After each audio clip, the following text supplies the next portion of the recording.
அனைவருக்கும் வணக்கம். வாங்க இன்றைக்கி ஒரு கதை பார்க்கலாம். இன்றைக்கி அன்னை தெரசா அவர்களை பற்றி நம்ம பார்ப்போம்.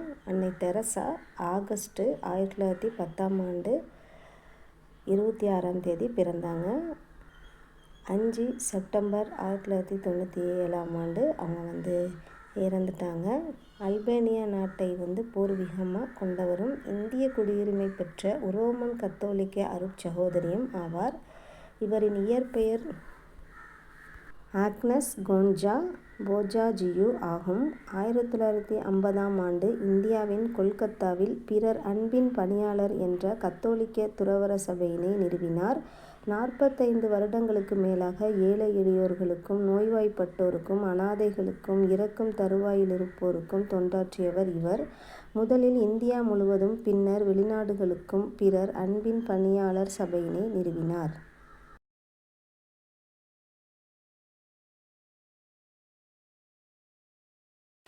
ஆயிரத்தி 1970 இவர் சிறந்த சமூக சேவகர் எனவும் ஏழைகளுக்கும் ஆதரவற்றோருக்கும் புரிந்து பேசுபவர் என்றும் உலகம் முழுவதும் புகழப்பட்டார்.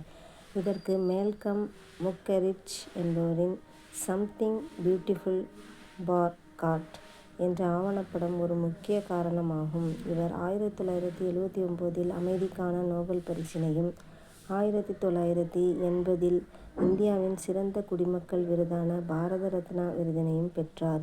அன்னை தெரசாவின் பிறர் அன்பின் பணியாளர் சபை இவரது இறப்பின் போது 123 நாடுகளில் 610 தொண்டு நிறுவனங்களை இயக்கிக் கொண்டிருந்தது. இதில் எய்ட்ஸ், தொழுநோய் மற்றும் காசநோயால் பாதிக்கப்பட்டவர்களுக்கான நல்வாழ்வு மையங்கள், இலவச உணவு வழங்கும் இடங்கள், குழந்தைகள் மற்றும் குடும்பத்திற்கான ஆலோசனை திட்டங்கள், அனாதை இல்லங்கள், பள்ளிக்கூடங்கள் ஆகியவை அடங்கும். பல்வேறு நபர்கள், அரசுகள் மற்றும் அமைப்புகள் என பலர் இவரை புகழ்ந்து வந்தாலும் பலவிதமான விமர்சனங்களையும் இவர் சந்தித்தார்.